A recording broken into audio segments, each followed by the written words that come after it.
یہاں ایک چیز بڑی عجیب ہے، آپ کے سامنے ہم رکھنا چاہتے ہیں۔ احنف بن قیس رحمت اللہ علیہ، یہ بہت ہی ضروری ہے۔ دیکھو احنف بن قیس، اللہ تعالی ہم سب کو ایسے ہی اپنا محاسبہ کرنے کی توفیق نصیب فرمائے۔ احنف بن قیس بڑے اونچے پائے کے ہیں، یہ نبی علیہ السلام کے زمانے میں مسلمان ہو گئے تھے یمن میں، لیکن آپ سے ملاقات نہیں تھی، جو یمن میں رہتے تھے۔ بڑے عالم فاضل فقیہ مجاہد کے ساتھ ساتھ عابد و زاہد بھی تھے، عابد اور زاہد۔ یہ کہتے ہیں ایک دن، اللہ اکبر، دیکھو اس کو کہتے ہیں محاسبہ۔ امام حسن بصری رحمت اللہ علیہ کہتے ہیں میں نے ان کو سنا، کن کو؟ احنف بن قیس کو، کہنے لگے کہ دوستو میں نے ایک دن، اللہ اکبر، اپنے اعمال کو متقین کے ان اعمال پر پیش کیا۔ پیش کرنے کا مطلب ہم نے پڑھ لیا ان المتقین فی جنات وعیون، متقین جنتوں میں ہوں گے اور چشموں میں ہوں گے۔ آخذین ما آتاہم ربہم انہم کانوا قبل ذلک محسنین۔ ہم نے غور کیا کہ متقین میں کیا کمال تھا؟ نمبر 1 محسنین تھے، احسان کرنے والے۔ نمبر 2 تہجد گزار تھے، رات کو سوتے نہیں تھے زیادہ، ضرورت بھر کے لیے سوتے، باقی وقت نماز میں۔ نمبر 3 رات کے شہر کے وقت استغفار کرنے والے تھے۔ نمبر 4 اپنے اموال کو اللہ تعالیٰ کی راہ میں خرچ کرنے والے تھے، غریب مسکین کو دینے والے تھے۔ کہتے ہیں میں اپنے بارے میں فیصلہ کرنا چاہا تو میں نے متقین کی ان اعمال پر اپنے آپ کو پیش کیا کہ یہ چیزیں ہمارے اندر پائی جاتی کہ نہیں پائی جاتی۔ اللہ اکبر، آدمی اپنی اصلاح کرنا چاہے، اپنے اندر فکر پیدا کرنا چاہے تو 50 طریقے ہیں۔ دیکھو کہتے ہیں کہ میں نے اپنے اعمال کو گفتار، کردار، چال چلن کس پر پیش کیا؟ متقین پر۔ تو پتا چلا یہ لوگ اتنا آگے نیکیاں کرنے میں تھے کہ ہم وہاں تک نہیں پہنچ پا رہے ہیں۔ اللہ اکبر، یہی انسان کے اچھے ہونے کی سب سے بڑی دلیل ہے، جو کبھی آپ کو اچھا نہیں سمجھتا، اپنے آپ کو کوتاہی اور گنہگار معمولی سمجھتا ہے۔ آئی بات سمجھ نا؟ یہ بالکل آئینہ ہے، یہ سمجھو کہ باقاعدہ ایک اللہ نے رکھا ہے کہ یہ متقین میں یہ خوبیاں تھیں جن کو ہم نے کامیاب بنایا۔ تو احنف بن قیس، میں نے اپنا محاسبہ کرنا چاہا، اپنے آپ کو ان کے اعمال پیش کیا تو مایوسی ہوئی کہ ہم ان کے مقام پر نہیں پہنچ سکتے، بہت آگے بہت آگے جا چکے ہیں۔ کہتے ہیں پھر میں نے اپنے اعمال کو جہنمیوں کے اعمال پر پیش کیا کہ ان کے ساتھ تو مشکل ہے، ان میں شامل ہو رہا تو بہت مشکل ہے، اتنا یہ نیکیاں کر ڈالے کہ ہم وہاں تک پہنچ ہی نہیں سکتے۔ اس لیے کہتے ہم نے اپنے اعمال کو اہل النار پر پیش کیا۔ اہل النار جہنمیوں، بہت جگہ ہے نا، جہنمیوں کو دیکھے ان کے برائیاں کیا کیا وہ کرتے رہے، ہم نے ان پر پیش کیا۔ یا اسی آیت کو دیکھ لیں، قتل الخراسون الذین هم فی غمرۃ ساہون یسألون ایان یوم الدین یوم هم علی النار یفترون ذوقوا فتنتکم ھذا الذی کنتم بہ تستعجلون۔ ہے نا، یہی متقین سے پہلے اہل النار کا، جہنمیوں کا تذکرہ ہے۔ کہنے لگے کہ پھر جب متقین کے معیار پر نہ اترا میں تو کہتے ہیں فوراً مارے ڈر کے میں اپنا اعمال کس پر پیش کرنا شروع کیا؟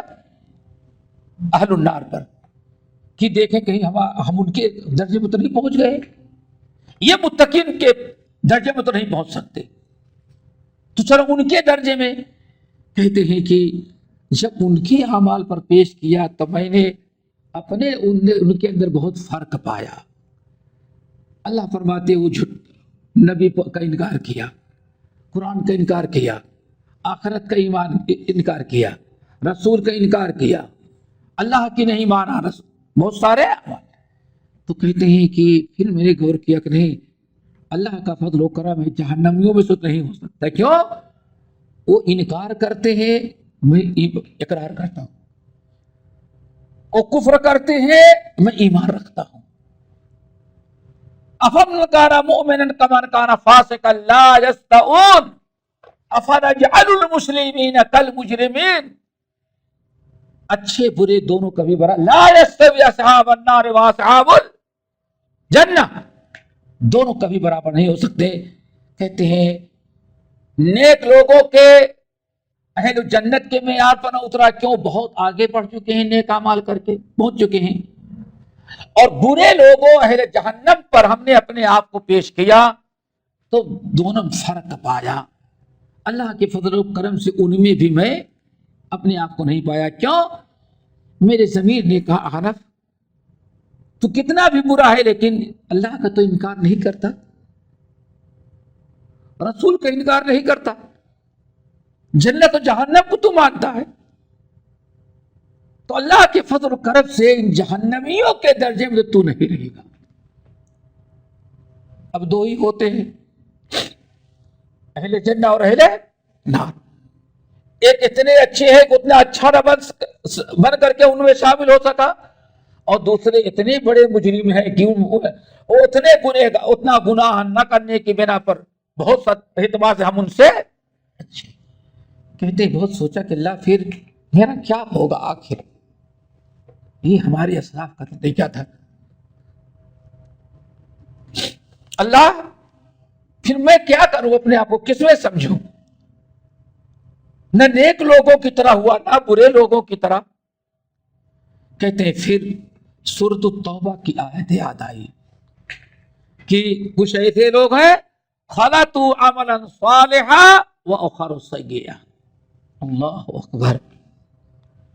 سورۃ توبہ کے اندر ایسے لوگوں کا تذکرہ ہے کہ کچھ لوگ تو ایسے ہیں نیکیاں تو بہت کرتے ہیں لیکن نیکیوں کے ساتھ اس سے برائیاں بھی کچھ ہو جاتی ہیں۔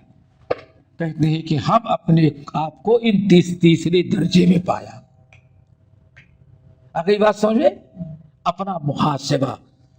اور ہمارا معاملہ کیا ہے؟ رمضان کے پہلے ہی معلوم پڑا کہ رمضان کے بعد ہم جہنم سے آزاد ہو گئے۔ اللہ اکبر۔ یہ احنف بن قیس، احنف بن قیس، ان کا واقعہ بالکل سمجھ میں آ گیا۔ متقین پر پیش کیا تو ان کے پائے کو نہ پہنچا، ان کا معیار بہت اونچا ہو چکا ہے، نیک اعمال اتنا کر ڈالے کہ وہاں تک پہنچ ہی نہیں سکتے۔ پھر اس کے بعد ہم نے اہل النار پر پیش کیا تو ہم سے گناہ تو ہوتا ہے لیکن میں نے ان کے جیسے اپنے آپ کو نہیں پایا۔ کیوں؟ ہم نے دیکھا وہ کفر کرتے ہیں، انکار کرتے ہیں، شرک کرتے ہیں، جھٹلاتے ہیں، آخرت کا انکار کرتے ہیں، لیکن میں تو سب کو مانتا ہوں۔ تو ہم نے اللہ تعالیٰ کا شکر ادا کیا، چلو ہم ان کے طرح جہنم میں نہیں جائیں گے۔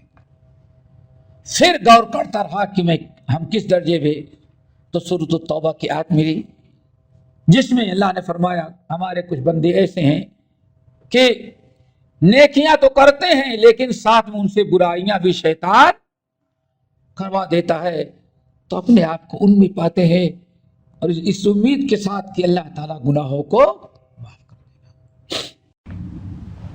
یعنی عمل کرنے کا وقت کون سا ہے؟ موت کے پہلے کا۔ اللہ تعالیٰ دعا کرے، رمضان ہے، احنف بن قیس، کیا آگے قصہ بتائیں گے اور ان کا انشاءاللہ بڑا بہترین قصہ۔ احنف بن قیس کمزور ہو گئے تھے. احنف بن قیس یہ کمزور ہو گئے تھے، بڑھاپے میں کمزور تھے، صحابی نہیں ہیں، اللہ کے رسول زمانے میں پیدا تو تھے لیکن ملاقات نہیں ہوئی تھی. سمجھ گئے نا؟ احنف ہاں، اللہ اکبر. کہتے ہیں یہ بوڑھے ہو گئے، بہت کمزور ہو گئے. رمضان کا مہینہ آ گیا، دعا کرو آج ہم سب کو بھی اللہ تعالیٰ ہی سے ہی توفیق دے.